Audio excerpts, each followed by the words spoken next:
الحمدللہ رب العالمین والصلاة والسلام علی خاتم الانبیاء والمرسلین اما بعد فاعوذ باللہ من الشیطان الرجیم بسم اللہ الرحمن الرحیم۔ گوہر پبلیشرز کی جانب سے حافظ محمد وقاص فریدی آپ سے مخاطب ہے۔ آپ کو گوہر پبلیشرز کے پلیٹ فارم پہ خوش آمدید کہتا ہوں۔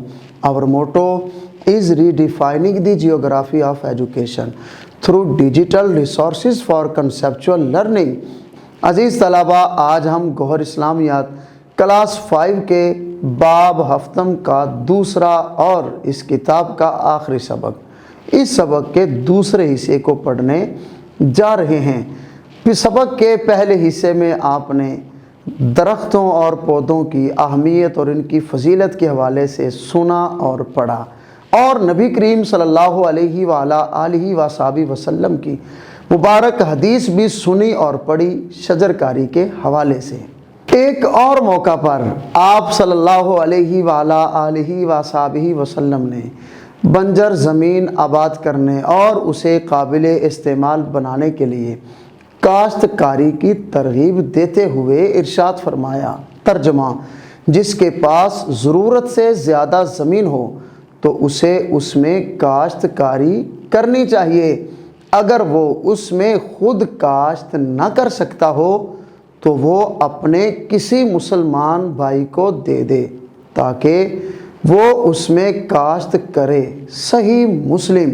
عزیز طلبہ، اس حدیث کی روشنی میں صحابہ کرام رضی اللہ تعالی عنہم درخت لگانے اور باغات لگانے کا خوب اہتمام کیا کرتے تھے۔ آبادی میں اضافے کی وجہ سے انسانوں نے اپنی ضروریات پوری کرنے کے لیے جنگلات کاٹنے شروع کر دیے ہیں، جس کی وجہ سے ہماری زمین کا درجہ حرارت بڑھ رہا ہے۔ ماحولیاتی تبدیلی کا مسئلہ موجودہ دور میں سنگین صورتحال اختیار کر رہا ہے۔ اس صورتحال میں ہمیں چاہیے کہ ہم زیادہ سے زیادہ پودے لگائیں اور دل و جان سے ان کی حفاظت کریں۔ جس طرح پودے قدرت کا حسین تحفہ ہیں، اسی طرح پودے اور انسانی زندگی لازم و ملزوم ہیں۔ ان کے ذریعے ہمیں آسائشوں کے ساتھ ساتھ ذہنی آسودگی اور سکون حاصل ہوتا ہے۔ پیارے بچوں، سبق کے اختتام پر سبق میں موجود مشکل الفاظ اور اصطلاحات کے معنی پڑھتے ہیں۔ پہلا لفظ ہے فوائد، اس کا معنی ہے فائدے۔ اگلا لفظ ہے جذب کرنا، اس کا معنی ہے اندر کھینچنا۔ اگلا لفظ ہے خارج کرنا، اس کا معنی ہے باہر نکالنا۔ اگلا لفظ آلودگی، اس کا معنی ہے گندگی۔ اگلا لفظ حرارت، اس کا معنی ہے گرمی۔ اگلا لفظ چھاؤں، اس کا معنی ہے سایہ۔ اگلا لفظ پیش نظر، اس کا معنی ہے سامنے۔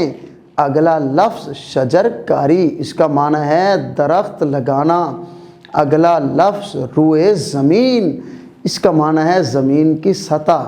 اگلا لفظ پوشیدہ، اس کا معنی ہے چھپا ہوا۔ اگلا لفظ بنجر زمین، اس کا معنی ہے وہ زمین جو کاشت کے قابل نہ رہے۔ اگلا لفظ فرحت، اس کا معنی ہے سکون، آسودگی۔ اگلا لفظ بے شمار فوائد، اس کا معنی ہے بہت زیادہ فائدہ۔ اگلا لفظ چرانا، اس کا معنی ہے جانوروں کو چرنے کے لیے جنگل یا چراگاہ لے جانا۔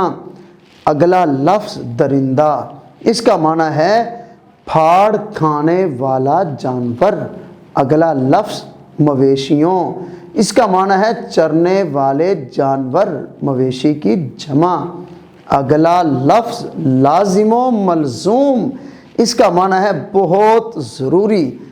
اگلا لفظ چوپایا، اس کا معنی ہے چار پاؤں والا جانور۔ اگلا لفظ کاشتکاری، اس کا معنی ہے کھیتی باڑی کرنا۔ اگلا لفظ آسائشوں، اس کا معنی ہے سکون دینے والی چیزیں۔ اگلا لفظ خوراک، اس کا معنی ہے کھانے کی چیز، غذا۔ اگلا لفظ ماحولیاتی تبدیلی، اس کا معنی ہے ماحول کی تبدیلی، اور آخری لفظ سنگین، اس کا معنی ہے سخت، سنجیدہ۔